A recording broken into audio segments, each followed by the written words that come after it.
Представници на сите земјоделски здруженија вечерва ги координираат деталите за генерален земјоделски протест предвиден за идната недела.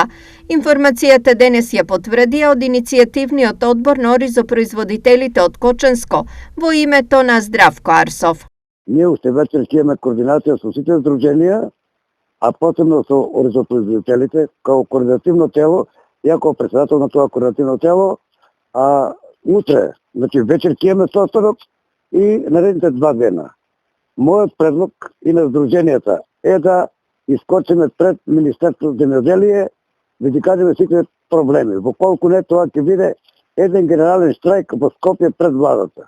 Предходно во текот на денот во Чешиново Облешево, оризопроизводителите имаа средба со градоначалниците на општините каде најмногу се произведува ориз: Чешиново Облешево, Кочани, Зрновци и Карбинци.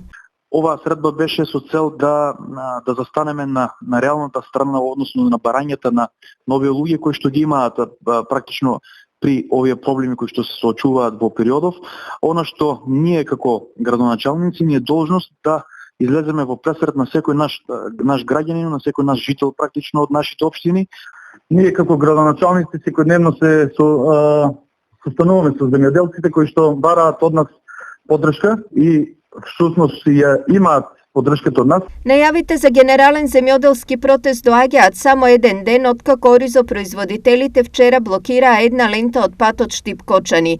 Тие бараат цена од 40 денари за килограм оризова арпа, промена на сегашниот модел на водостопанство, повисоки воучери за зелена нафта и продолжување на рокот за 3 денари од ковид мерките.